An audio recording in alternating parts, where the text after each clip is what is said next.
Well, this is what I've been waiting for. WandaVision Episode 4 gave me exactly what I wanted, and even gave me more of it than I thought I would get at this point. So I've been saying in the episodes up to this point, I appreciate what the show was doing in terms of, bringing it forward to a new decade of what the standard sitcom was and giving us basically one of those with a couple of hints that there's something else going on underneath the surface. The problem for me has been that I don't really care for sitcoms in general, and certainly not ones that old of those eras.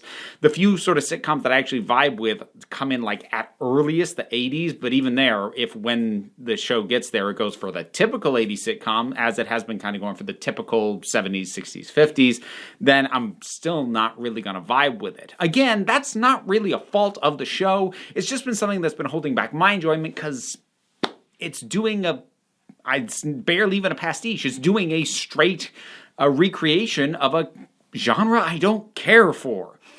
But this kind of thing is why I have stuck with it. I was waiting for exactly this kind of stuff. So we get a lot of spoilers, big spoilers, huge. So we get a lot in this. First of all, some people had dropped in the comments that Geraldine was in fact Monica Rambeau. I hadn't looked into any of the behind the scenes stuff, and I hadn't really even combed through the ending credits to see if she was ever previously identified as Monica Rambeau in show. So I don't know if people who said that had picked up on something in the show that I didn't, or if they were just going off of leaks and rumors or what have you. Regardless, try not to do that to me in future, because I would have liked to have found that out for myself instead of having it show up in the comments. It was still nice to realize that she actually is, and honestly, she is really good. I never thought, and I never really thought I would have wanted either, to see the moment where the people who were snapped come back. Obviously, the movies themselves kind of glossed over it, and the only people who we see come back were people who, for the most part, had some idea of what the heck was going on and would have realized what it was that had happened, whereas normal, everyday people wouldn't have a clue.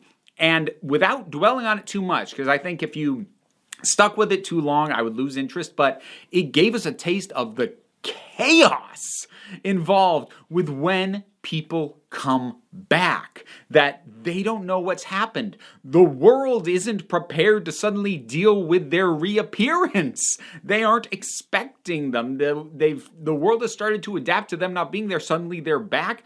That's kind of madness. And she plays the fear and the confusion and the sadness of being told that her mother, who as far as she's concerned, she saw just a few minutes ago, has been dead for 3 years because the cancer came back. I choked up a bit at that. And I have barely spent any time with this character as herself. It's really, really well executed, that whole thing. Again, it's something I don't think I would have asked for. I think for the most part, if you told me, oh, we're going to address that, I would have gone, I don't think you need to. But they did, and it's really, really good. We get what is, to me at least, the introduction of S.W.O.R.D., which is, as you might guess, kind of a sister agency to S.H.I.E.L.D., but based more on dealing with extraterrestrial issues as opposed to S.H.I.E.L.D., which is Earth-based. Now, there is, at this point, enough MCU stuff that I haven't seen, the big one being any seasons of Agents of S.H.I.E.L.D. after halfway through season 3 when I bowed out. So maybe S.W.O.R.D. has been brought up before, I don't know, but for me this is the first time I'm seeing them in the MCU.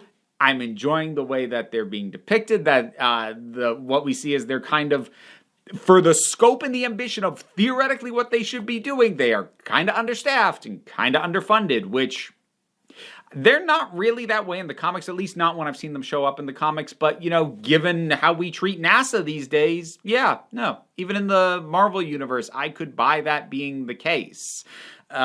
So that kind of works for me. And they made really good selections of what characters from the movies to reintegrate. None of it really felt like big stunt appearances because they're all supporting characters. It's the FBI agent from Ant-Man and the Wasp. It's Kat Dennings' character, whose name I can't remember. I just think of her as Kat Dennings, from the first two Thor movies. You know, they make just enough sense. Like, she's a minor stretch. Like, did you just throw a dart at all these various, high-end disciplines? Say, okay, we need a microbiologist and an astrophysicist, and well, why? Based off what you're dealing with, or what the impression you're getting, why would you call an astrophysicist? Heck, why not? Throw everything at the walls to see what sticks. So it works well enough, and it's nice having her back. It's just the right amount of her in terms of the vibe that she brings, and obviously we have now found out quite a bit about what is going on in Westview. Not everything, but there's a lot that we can, at this point, it feels like, safely assume going forward. So there is the fact that this town seems to have been more or less blipped off the map. I shouldn't say blip, because blip is what they refer to them. It's been more or less mentally erased off the map. Now, they draw attention to the fact that some people are noticing it, but others are not, but not identifying why. My first instinct was that people who went in the blip and then came back would somehow seem through it. That's just a random guess, and I don't know if they'll ever confirm that. But getting a view of what's going on in there from the outside looking in, and getting a real proper sense of how sinister Wanda is coming across right now, which to me was not a huge surprise. I mean, I've been calling now for a little bit that it's more than likely that Wanda is at least partially responsible for what's going on. It would now appear, and there's still room to subvert this and pull the rug out from under it later on, but it would now appear that she is wholly responsible for what's going on. The reason that was in question for me at all up to this point was we did have the voice coming in over the radio. We did have these people outside monitoring, and before this episode, I didn't know if they were in some way in control or knew what was going on. No, they're just monitoring it because they don't know what the heck's going on, and they're trying to figure it out. So now it does really appear that this is completely Wanda's doing. So, well, first of all, that means they have jacked up her powers to the comic book levels after having her, honestly, pretty nerfed for the MCU. Now, I am be curious to see how they play things going forward. I mean, I know from trailers that we do have more sitcom-y stuff, the view from Wanda and Vision's side of things to come. So I know we're going to get some more of that. I'll be curious to see if they kind of back and forth it, or if they start to integrate the two ideas more in any given episode. That'll be interesting to find out. The only part of me that is a little bit reticent about the push right now to paint Wanda as effectively the villain, because, let's be clear, she appears to have kidnapped all the people that she has populated this place with, and is doing this, so far as we can tell, completely for the reasons of pretending that Vision is still alive. So if that is, in fact, if her motivations are what they seem to be, that is a 100% selfish motivation, and she is directly impacting and affecting other people's lives in order to do it. That is villainous behavior. And the one thing that I'm a little bit about in terms of building her up as the villain, as the threat, as something sinister, as a problem, is that even though there's certainly precedent for it, even with Wanda specifically in the comics, there's something about the trope of grief driving people mad, especially female characters being driven mad by grief. There's something about it that just makes me a little bit it's not a trope that is so widespread that I'm going to just immediately kind of shut down the way I do with something like Bury Your Queers, but it is one of those tropes I've kind of lost a bit of comfort with as time has gone on.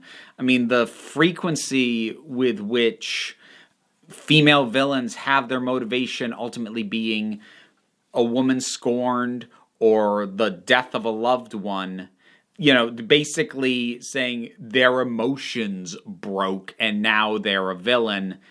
It is. I run into it more than I would like, and I'm hoping that they find ways to not fully dive into that element and that aspect of things. Again, I'm sticking with it. Absolutely, and I'm hopeful because the show has been pretty self-aware. It's been really well executed on pretty much every level that it's tried so far up to this point. So I'm totally on board. I'm just hoping that they don't play that trope completely straight, that Vision died and she's completely lost her moral compass because her trying to find a way to cope emotionally is more important to her than the damage she might be doing by going through that. I'm hoping they find ways to either bring more nuance to that or to mitigate it or something. Not even that I think it would necessarily sink the show if they just do that. Again, there's certainly precedent for that with Wanda specifically as a character. I'm just kind of hoping they find ways to not lean into it too hard. I am nervous though because there was rumors a while back that, well, I think it was actually confirmed that Wanda would in some way feature in the Doctor Strange follow-up film, Multiverse of Madness, and there was rumor that she would actually be the villain. And that, while conceptually I can see why they'd go that way, and there's certainly plenty of ways to justify it and make it work as a narrative, but I kind of don't want them to. Yeah. Okay, I guess that'll wrap it up for this. WandaVision Episode 4, I like it. I like it a lot. Do not get the wrong impression just because I'm expressing a few reservations and a few concerns. I think this was great. The characters brought in, both new and returning. Well, I say new. Monica's not new, but I haven't seen this actress play her yet, so it feels new. And the insight we get on things like the beekeeper and the helicopter and little bits like that of things invading it, it's all great. It's really well paced. I'm really enjoying it. I'm excited for the next episode. WandaVision, episode 4. What do you think about it?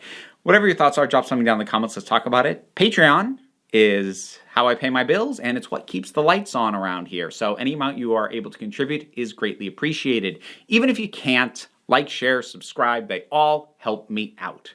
No pressure, though. Take a relaxed attitude around here, so just come on back next time you need a break.